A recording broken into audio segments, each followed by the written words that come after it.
ಶ್ರೀ ಶಿರಡಿ ಸಾಯಿ ಸದ್ಭಕ್ತ ಮಂಡಳಿ ಸಾಯಿ ಮಂದಿರ ಹಳೆಯ ಕೋರ್ಟ್ ಸಂಕೀರ್ಣ ಹತ್ತಿರ ಹುಬ್ಬಳ್ಳಿಯಲ್ಲಿರುವ ಹುಬ್ಬಳ್ಳಿಯ ಪ್ರತಿಷ್ಠಿತ ಶ್ರೀ ಸಾಯಿ ಮಂದಿರದಲ್ಲಿ ನಾವು 2026ರ ಶ್ರೀರಾಮನವಮಿ ಉತ್ಸವವನ್ನು ಅತಿ ವಿಜೃಂಭಣೆಯಿಂದ ಆಚರಿಸಲು ನಿರ್ಧರಿಸಿತು.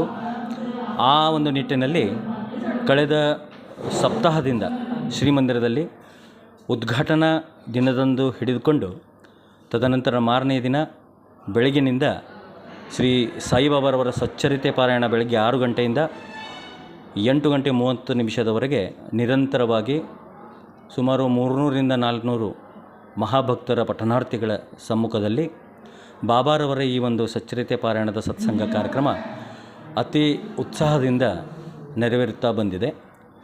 ಅದೇ ರೀತಿಯಾಗಿ ಈ ವರ್ಷ ಒಂದು ವಿಶೇಷ ಏನಂತಂದರೆ, ಶ್ರೀಮಂದಿರದ ವತಿಯಿಂದ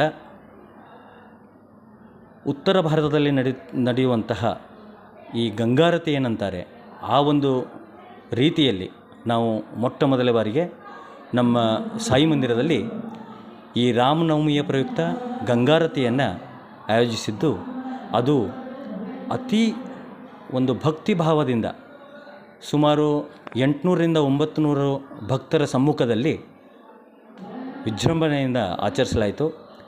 ಅದೊಂದು ನಮಗೆ ಹೊಸ ಅನುಭವ ಹಾಗೂ ಬಾಬಾರವರ ಒಂದು ಆಶೀರ್ವಾದ. ಅದೇ ರೀತಿಯಾಗಿ ಇವತ್ತಿನ ದಿವಸ ಶ್ರೀ ರಾಮನವಮಿಯ ಮುಖ್ಯ ಉತ್ಸವ ದಿನದಂದು ಬೆಳಿಗ್ಗೆ ಸರಿಯಾಗಿ 5 ಗಂಟೆ 15 ನಿಮಿಷದಿಂದ ಕಾಕಡಾರತಿಯ ಮುಖಾಂತರ ಪ್ರಾರಂಭಗೊಂಡು ಈ ಕಾರ್ಯಕ್ರಮವು ಕೂಡ ತುಂಬ ವಿಜೃಂಭಣೆಯಿಂದ ಹಾಗೂ ಭಕ್ತಿಭಾವದಿಂದ ನೆರವೇರಿಸಲ್ಪಟ್ಟಿತು.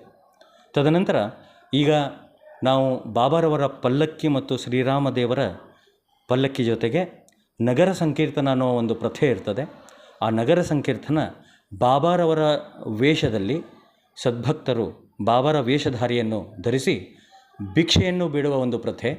ಆ ಭಿಕ್ಷಾಟನೆಗೆ ನಾವು ಶ್ರೀಮಂದಿರದಿಂದ ಈಗ ಹೊರಟು ನಗರ ಸಂಕೀರ್ತನವನ್ನು ಮುಗಿಸಿ ಮತ್ತೆ ಮರಳಿ ಮಂದಿರಕ್ಕೆ ಬಂದು ಬಾಬಾರವರ ಒಂದು ಪಲ್ಲಕ್ಕಿಯನ್ನು ಮರಳಿ ಸ್ಥಾನಕ್ಕೆ ಕೂಡಿಸಿ ತದನಂತರ ನಿರಂತರವಾಗಿ ಏನು ಈ ಸಪ್ತಾಹದಿಂದ ಈ ಸಚ್ಚರಿತೆ ಪಾರಾಯಣದಲ್ಲಿ ಪಾಲ್ಗೊಂಡಿದ್ದ ಭಕ್ತರೇನಿದ್ದಾರೆ, ಇವತ್ತು ಕೊನೆಯ ದಿನ ಬಾಬಾರವರ ಧ್ವನಿಯಲ್ಲಿ ನಾವು ಇವತ್ತಿನ ಪಾರಾಯಣವನ್ನು ಸಂಪನ್ನ ಮಾಡಿ